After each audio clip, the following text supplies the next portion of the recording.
You need someone who's not going to listen to your bullshit and is going to push you until you develop the discipline, until you develop the skill. And even then, they're going to know the little things, the 2mm things you don't know that could save you a decade. How many follow this? Say I. So don't get a good coach, get an outstanding one. And the problem is I created the coaching industry. Before I came along, no one called himself a coach in this industry. There wasn't this industry. You had to be a therapist, and you got approved by insurance. And I came along and said, these therapists are sitting down with people for 7 effing years, and I can wipe out that phobia in 20 minutes or an hour? And so I went around and I said, I gotta figure out who I am. I'm not a motivator, I never was. You know, I'm not a guru. What am I? And I thought, well, as an athlete, who influenced me the most were my coaches. And many of them were not as good as I was, but I'm in the game.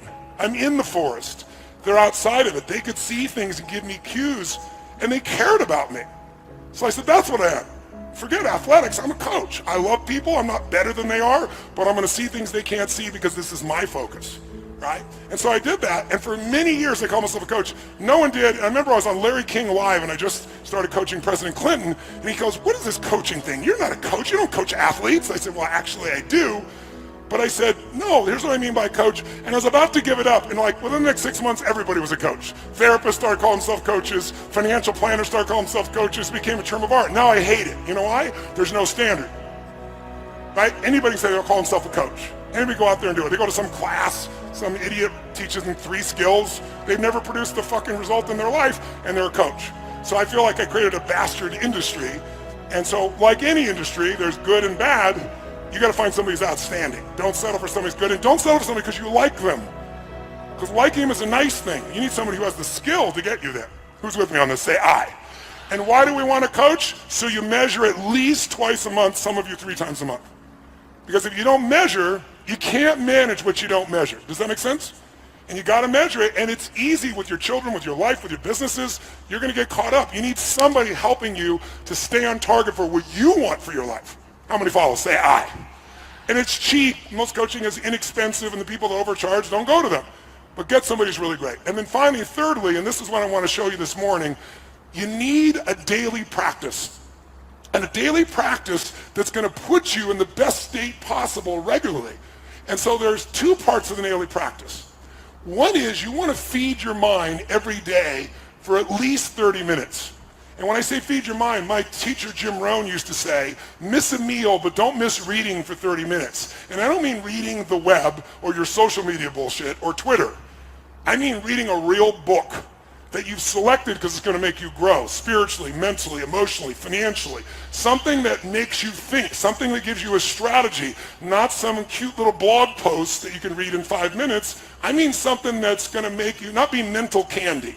Something that's going to produce a different result. Because our lives are the result of the input. Input a bunch of garbage and get garbage out. So I would like never miss reading, and then I started listening to audios when I was really young. And the great thing about audios is you can do what I call net time. No extra time. So the biggest challenge we have is when am I going to read? When am I going to do this? When am I going to do all these things? The answer is it doesn't take any extra time. If you use net time, you can do it while you're cleaning the house, while you're working out, going for a walk. When you're driving in your car, should be your new university, where you're feeding your mind. Because if you don't feed your mind, weeds grow automatically. You don't have to work on growing weeds. They're going to be there if you don't do something to replace it. So every day, 30 minutes of either audio or a book, something that's going to make you grow. It'll feed your mind. It'll keep the momentum going. So this won't be just the one burst. This will be the one that got you going. And then you keep the momentum by doing this. And then finally, and most importantly, many people, the most silly question I'm asked in the media all the time for 40 years is, don't you have bad days? Don't you get upset? Don't these things happen? Well, of course, but I said I don't stay there.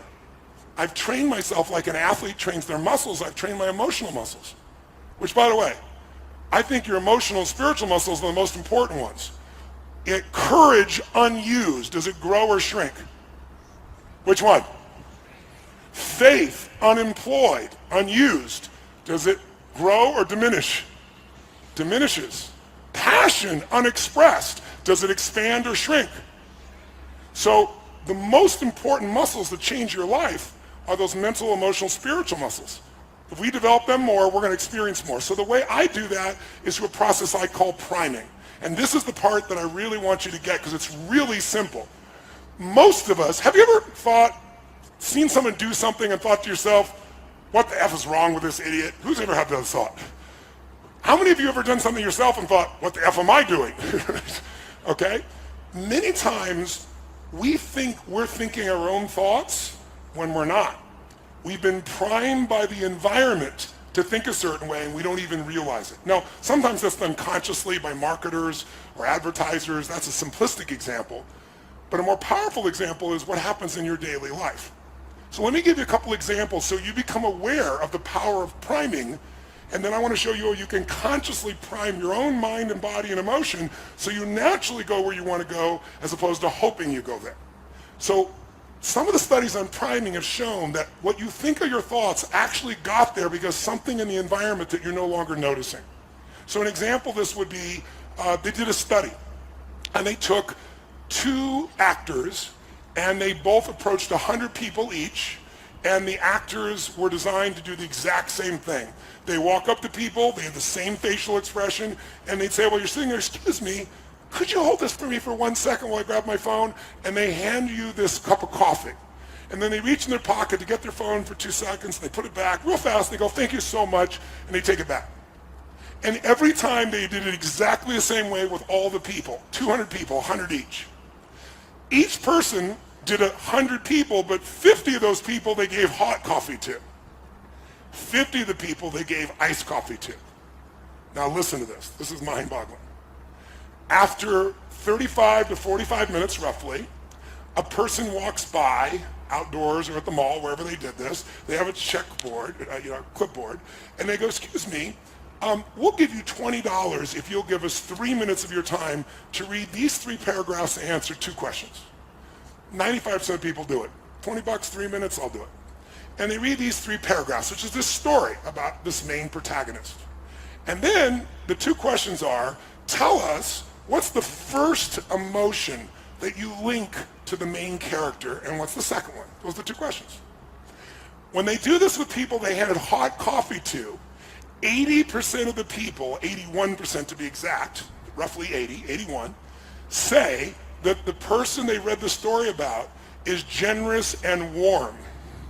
Sometimes they add the word loving, but generous and warm is always there. The people who had the exact same presentation 34 or 40 minutes earlier who were given iced coffee, 80%, there's a 1% difference which is statistically irrelevant, 80% of them say the person is cold and uncaring. And the only difference is 35 or 40 minutes earlier somebody handed you a hot or cold cup of coffee. That's wild, isn't it? I'll give you another example.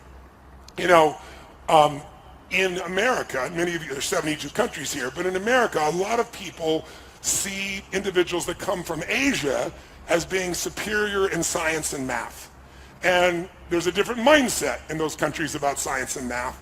And when those people come here, they work incredibly hard, they're incredibly focused, they believe, and the belief structure is they do really well if you're Asian. Now, in our culture, in the past, many times people have been focused on the fact that if you are a man, you do well with math and science, but if you're a woman, it's just not your cup of tea, you're not quite as strong in it. And there's no basis for that whatsoever, but it's a cultural anchor that people have begun to believe in. So here's what's interesting. They took the math part of the SAT test, and they took a group of women at Harvard, and all they did to change the test is change the first question of the test. On half the test, they said, what's your gender? On the other half the test, they said, what is your nationality, right? What's your ethnicity? Well, interesting. When they were asked what their sex was, and they're all women, they performed 11% lower. And if they were asked, what is your ethnicity? And they said Asian, they were 11% higher, a 22% difference between the two. And the only difference was the first question that was asked. Because it primed you either for your higher level of skill based on your conditioning or a lower level of skill based on social conditioning. How many follow? Right? There's a million studies like this. Another interesting one that's really simple is they did an ad where they show the IBM logo and the Apple logo, And they also did this with the commercial. I don't know if you remember the commercial Think Differently that Apple made years ago. So I had people watch the commercials. In both cases, afterwards, they were given a creativity test. The people that watched the 30-second Apple commercial versus IBM scored 20% higher consistently across the board, and all they saw was 30 seconds about thinking differently. That is the power of priming. So my point is really simple. If you're going to get the results that you deserve and that you want to prime yourself for success, prime yourself for love, prime yourself for courage, rather than hope that you show up that way based on the triggers of your environment. Does this make sense? And so I prime myself every single day for a minimum of 10 minutes. It's the first thing I do in the morning. And I'd like to show you how I do it and have you do it so you can have a daily discipline. And if you do this every day, if you keep once or twice a year, get yourself to an immersion experience that makes you grow. You get yourself a coach where twice a month, 30 minutes even, you're just staying on target and measuring. And you read 30 minutes a day or hear an audio 30 minutes a day and you start with priming, then this won't be a 3, 6, 12-month thing. This will be a lifetime thing. Does that make sense? So you're not going to get a lifetime results unless you're lucky by one experience, but you can certainly have it if you use this as the blast off, and then you have a daily discipline to keep the momentum going. So how are we going to prime? Well, let me give you a story first, a simple example first with one of my boys. My second youngest son's name is Josh. I love him to death, amazing kid. And Josh came to live with me when he was 5 years old. Remember I told you I was 24, and instantly I got married to a woman I'd been married twice before with kids from 2 different husbands, and she wasn't living with her kids. And so I met her, fell in love with her, brought her into my life, and then saw how sad she was without her kids. So I brought her kids away from both the other husbands. They were happy to give them to us, and I adopted them as ours. And so I'm 24, and I got a 17-year-old son, because she was 13 years my senior, an 11-year-old daughter, a 5-year-old, and one on the way. Well, Josh was the 5-year-old. And Joshie is just such a sweet, really incredibly great kid. But one of the challenges for Josh was he was afraid to even walk down the driveway to get to the bus. I'm Mr. Fear and the power rip shit open, and my son can't walk down to the bottom of the street. And so I had to kind of try to figure out how to deal with this, how to figure it all out, and figure out what I was going to do to try and make this thing happen, to make it change. And so one of the things that happened was I started to realize that I needed to train his nervous system to have courage. Instead of hoping it showed up, I got to really train it. And I started doing these things with him, and I watched him before my eyes change, become more confident, became more strong. And all it was doing was getting to program his own mind, prime himself. Just really simple little things to do. And then one day, Josh came home, and he was laughing uncontrollably, and like over nothing. And then I came in the room, and there was a new friend with him. And this kid, do you know anybody that's not really funny, but they think they are? I don't even know something like this. Somebody who cracks themselves up, you know what I mean? And this kid was cracking himself up. He wasn't funny, but he laughed so hard, I found myself laughing at his silly jokes, right? And Josh was laughing so much. So when he left, I said to Josh, that kid, he's your friend? I said, make him your friend for life. He goes, why, Dad? I said, because if you hang out with him, who you spend time with is who you become. And when you're around him, you're so much more playful. You just have so much more joy. You have so much laughter. And that young boy, my son is 36 and I have 3 grandkids with him, and his best friend is still that young boy who's now also 36 years old. And Josh is, and to this day, Josh is funny as shit. When he was a little kid, like 7 or 8 years old, he stole this dirty jokes book and memorized every freaking joke in the damn thing. And he got so much reward for it, and his buddy was like that to this day, if I want to laugh, Josh is my partner in a couple of my companies, and he's not my partner. I have 4 kids. None of my others are partners with me. I love them all equally, but he shows up differently. And part of it is things that stress other people out, he breaks the pattern with his own laughter. And it's beautiful to be around him. Great time. And he primed him. So I'll give you another example of priming. When I first started my Date with Destiny seminar decades ago, I did the seminar in my own house at a place called the Del Mar Castle. And there were about, 38, 39 people at the seminar. It's a little different now, as you can see. And I was delivering like my heart and soul into this particular program. And gradually I started looking around and going, man, I can't keep doing this in my house. There's not enough room. When we got to 100 people, I had to move it. but I wanted to keep it in the, I lived in Del Mar, California, it's on the beach, and I thought, well, there's a hotel on the beach, and it's a really nice hotel called Le Berge, and we'll go down Le Berge, we'll do it there, and they have a room that'll hold 150 people, which is a giant seminar for me at those days. And what I didn't count on, I thought, this is great. People work on their beliefs and their goals and their values, and they go outside, and they can sit on the beach during the breaks, and breathe the fresh air. But what I didn't think about is right there in Del Mar on the beach, there's a train station. And so somehow my little brain didn't figure this out till it was too late. I'm in the middle of the seminar, and someone is sharing this emotional experience. This woman was raped, and she's going through it all, and I'm stepping in to help her, and all of a sudden you're, and you hear this frickin' train whistle, and they do it like 5 times so nobody misses the train. And so every time you start talking, you interrupt it again, and people are getting pissed off. And it was happening so often because there's so many trains that at one point I realized I know the schedule of when everybody will be pissed off. 8:30 a.m., 10:15, 11:30, 12:10, they're going to be pissed because the train's going to come. So I turned to the audience and I said, we kind of have a schedule for being pissed off right now, and I'd like us to train ourselves to feel differently. How many of you have something in your life or someone who can trigger you at times, annoy you? It could be a family member you love, but they have this little thing they do. It could be a husband or wife. It could be your kids. It could be a coworker. How many got one of these? Say, aye. I said, what if we trained ourselves so the same stimulus that was making us angry, we trained our nervous system just using basic science, neuroscience, train our nervous system so the same stimulus makes us feel great. And people looked at me like, this is bullshit. What are you talking about? I said, here's what I want to do. Since the train's going to come 12 times a day and we have 3 more days together, perhaps we should enjoy the train. How many of you, when you were a kid, when you heard a train, you wanted to see the train and maybe count the number of cars or run down and be close to it? How many were excited when you saw a train? Raise your hand, say aye. Now you're on the way to work or a meeting and a train comes and it's in your way. Frickin' train! I'll give you a clue. The train didn't change, right? So the question is, I said, what if every time the train comes, we train ourselves to celebrate, to feel good, to enjoy? And I said, so here's what I'm going to ask you to do. Every time we are trained, I don't care if you're in the middle of the most important conversation of your life. I don't care if we're doing something what you think is so important. I don't care if you're tired.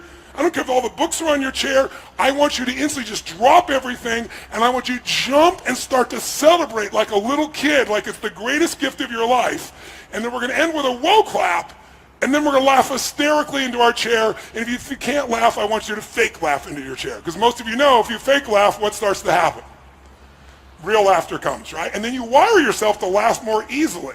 Just like with Josh, I wanted people, wouldn't it be nice to laugh easier? You didn't have to have everything be perfectly funny for you to have a good time. Because most of it doesn't have to be perfectly bad for you to be pissed off. So train it. So I got everybody to agree, and we did it. So every time the train came, and some people are like, oh, frickin' train, that won't work. You gotta go, it's a train. You gotta be like a little kid. And pretty soon, people look forward to the train. And by the way, would this be useful to train yourself around a person in your life or a situation, yes or no? So I don't have a train nearby, but I've imported a special train whistle, and I'm going to ask you for the rest of today, no matter how tired we are, no matter how hardworking, no matter what we're in the middle of, if we hear that train whistle, we're going to jump up and we're going to celebrate like little kids, make noise, have fun. We'll clap, we'll do the whoa clap, and then we're going to laugh hysterically into our chair and maybe point at somebody else and laugh at them while we're doing it to train our nervous system. Who's willing to go for it? Who's willing to go for it? Oh, yes! If that feels good, say yes! Say yes! Say yes! So that's priming. Can we prime ourselves to feel good, yes or no? What if you knew you would have a really important conversation with your kid or your spouse or your loved one, and you're starting to feel a little tension because you don't want to deal with this because you love them, you don't want to deal with the bullshit, but you know you got to. In this state of being primed about it, how's it going to go? But if you primed yourself with laughter or joy or playfulness, and now you go to be with them, and somebody goes, no! And you go, that'll fuck with them real quick, won't it? They don't want to deal with you enjoying yourself. So we are in charge. Here's the point. Life changes the moment you make the decision that you're 100% responsible for your experience of life. Not responsible like a heavy, response-able. If you're responsible, you're able to respond. You can only respond and be able to do that if you own yourself. And if you know people can do anything, but still you're the authority of what it means to you. You're the authority of your own emotions. You're the authority of your own actions. Who's with me on this? Say I. And blaming other people, which the human mind is always looking to do, will never make you happy, never make you fulfilled, never bring you closer to people, never make you grow. So when you're willing to take that level of responsibility where you're like making judgments and you go, oh, that person's such a bullshitter, such a liar. One of the things I always do is I do a reversal in my head and go, you're such a bullshitter, you're such a liar. No, I'm not. Where are you a bullshitter? Well, I did bullshit about that once. Who's ever said something and after you said it thought to yourself, what I just said was total bullshit? How many of you ever thought this? How many of you ever heard someone else say something and thought to yourself, what they just said is fucking bullshit? See, if you can see it in someone else, they can see it in you. Better to just own it and let go. Because that's what the mind does. If we let the mind run us, we're going to have a tough time. This mind serves me. I don't negotiate with it. Remember I told you? I don't say, well, I'll do this. Well, maybe we could do it. Maybe we'll jump in the water now. It's like, it knows I'm not here to negotiate. When I say it, we do it. That's what we want to train ourselves to do today. Who's up for that? Say I. So the first step to that would be priming. So let me show you exactly what I do for 10 minutes. By the way, my son, people have around him enough, he laughs so much, he is a priming to other people when he shows up in the room. Because they're around Josh enough, and they know at any moment Josh could crack them up. And there's an unconscious anticipation of it. Does that make sense? So even if something's stressful, they're almost on their edge that Josh is going to do something of this nature. It's an incredible skill. It's an incredible gift. So here's how I prime myself. I do 3 things. First, before I do the 3 things, whenever you want to make a change or improve something, the first place you want to improve it is in your mental, emotional state. If you do something from a pissed off state, from an exhausted state, from a frustrated state, from a weak state, it won't matter what you do. The thoughts are weak when you're in a weak place. The actions are weak. So the first thing we're going to do is I'm going to show you a simple breathing pattern. And the breathing pattern, if you're familiar with yoga, it's like breath of fire. It's similar to breath of fire. And it's a movement. And what it's going to look like is this. You're going to sit up in your chair with energy. I'll show you what we'll do, and then we'll do it. We're going to raise our hands up as we take the air in, and then you're going to blow it up. Only you're going to blow it out your nose. Now to do that, if there's anything in there, it may show up coming out of your body. So if it does, just wipe it on your neighbor. It's not a problem whatsoever. So if you do have some Kleenex, you might want to grab your Kleenex if you've got some, just in case something happens, because you're going to be blowing out that nose strong. In fact, if you have some tissue or a sleeve or something, now's the time to use it. So here's what you're going to do. You're going to take the breath in. Your hands are going to go where?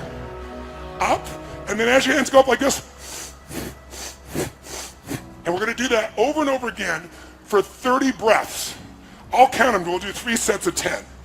You're going to do this with your eyes closed. Then you're going to drop your hands down, palms up on your weight, on your legs, and you're just going to feel whatever you feel. You might notice some tingling.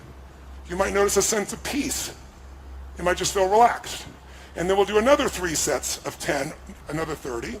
We'll relax, and then another. So we're going to do 3 sets of 30. 3 sets of 10, 10, 10, 10, 10, 10, 10, 10, 10 with a break between them. When you're done with that, you're ready to prime, because it puts you in state. Priming is 3 actions. It's done in 10 minutes. You can do more than 10, and many of you will enjoy it so much you'll go longer. But the reason I do 10 minutes of priming is I wanted to come up with a daily discipline there was no excuse not to do. If you don't have 10 fucking minutes for your life, you don't have a life. Who's with me on this? Say I. And by the way, when you get on the airplane, what's the first thing they teach you when they get on the airplane? They say, okay, here's how to put on your seatbelt, as if you don't know. And then they say, in the result of a loss of oxygen, what's going to happen? These masks are going to drop down, they have oxygen, and the first thing you do is grab it and put it on your child. It's the first thing you got to do. Is that what they tell you? What do they tell you? Put it on yourself, you selfish bastard. What are you talking about? Why do they tell you to do that? Because if you don't take care of you, you can't take care of them. And what a good metaphor for our lives. Yes, give it up for that piece. So we're priming, taking care of ourselves so we can take care of everybody else too. Does that make sense? So what we're going to do is, we're going to do our 3 sets of 10, 3 sets of 10, 3 sets of 10. And with our eyes closed, the first 3 1/3 minutes of the 10 minutes is we're going to focus on 3 experiences in our life that we can feel deeply grateful for. 3 of them. And we're not going to think of like, oh, this. We're going to take them one at a time, spend about a minute each, and step into that moment in your life that you could feel grateful for. It could be a little thing or a big thing. It doesn't matter.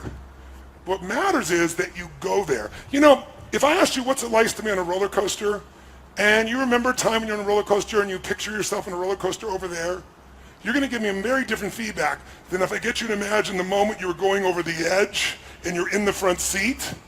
Then you're going to show me a different result. You want your gratitude to be in the front seat, not an intellectual gratitude out there. So I take 3 minutes, a minute each. I come up with something different every time. I think of a moment that I could feel so grateful for, a blessed moment, a beautiful moment, a loving moment, a sacred moment. And I step in and feel it and flood myself with the gratitude. Now, do you remember why we use gratitude? Sounds corny, right? But why? From a scientific perspective. Remember what I showed you the other day. When someone's frustrated, when they're angry, we can measure your EKG and your EGG. We can see what your heart and your brain are both doing.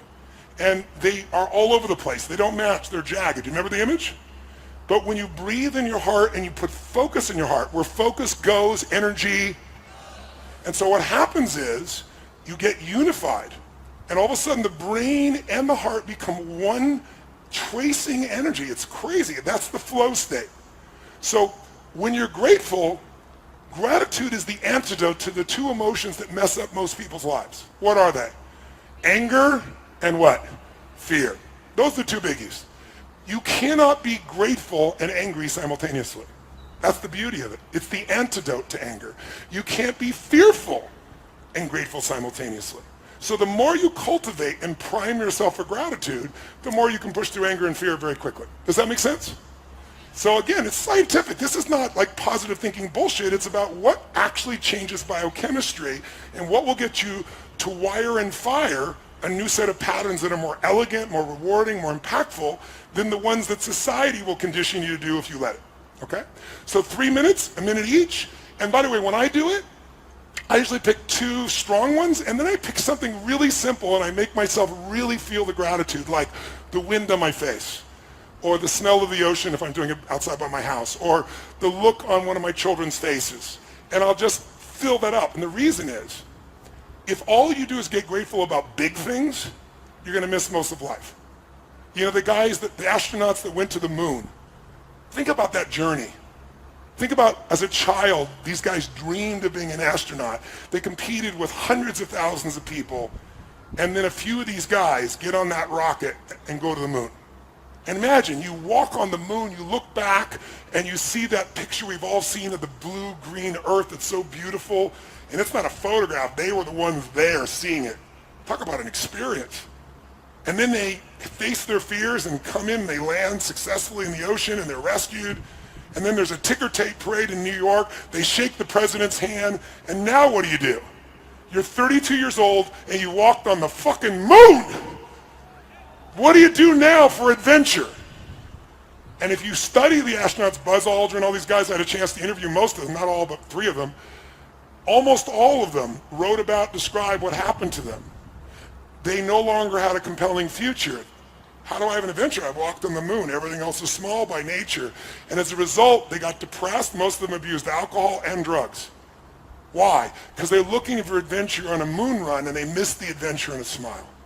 So I train myself daily, prime myself to find those little things that are so beautiful and feel them. Because the more I feel them, the more I can give that to someone else. The more I can move that direction, the more I can enjoy as well. It's putting the mask on me first. Who's with me on this? Say aye. Okay? So that's, after we do our breathing, step 1 of the 3 steps, first the breathing, then the 3 steps. 1, gratitude. 3 minutes roughly, a minute each, 3 different moments you can feel grateful for. And feel it, enjoy it, savor it, live in it.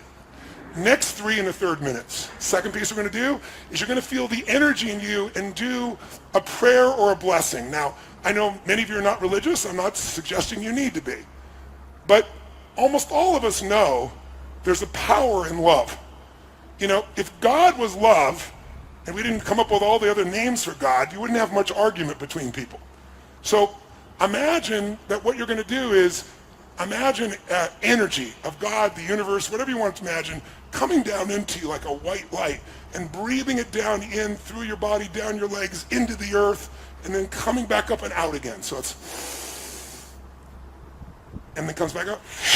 And you don't have to do this with your hands, but I'm trying to show you what the feeling is. And while you're doing this, what you're going to do during those 3 minutes is you're going to give thanks. It's like a prayer saying, heal my body, my mind, my emotions, strengthen me, make me the best I can be, strengthen my love, my passion, my courage, whatever it is that you value in yourself. And you feel that happening.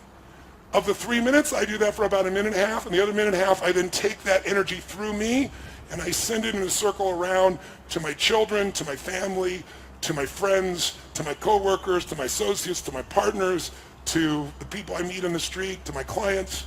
And so it's taking the energy in. Now, you might sound like woo-woo stuff, but the idea of allowing your nervous system to heal and strengthen, just the focus of that alone, for you is strong, and sending to others as well. So you can think it's all bullshit, but try it and decide based on the experience. If you do it a while, I think you're going to find it'll deepen that sense of gratitude, because it becomes not only gratitude, but a healing, a strengthening, and a gift to those you love. The last 3 minutes, I call 3 to thrive. You're going to think of 3 things that you really want to accomplish or achieve, but instead of like hoping it happens or thinking about it happening, you're going to step in your mind and experience it as if it's done. You're going to see it or feel it, breathe it, celebrate it like you've already achieved the goal. What you're doing is training your reticular activating system. And we talked about this the other day, the part of your brain that notices things. When you did, before you bought that car outfit, you never noticed them.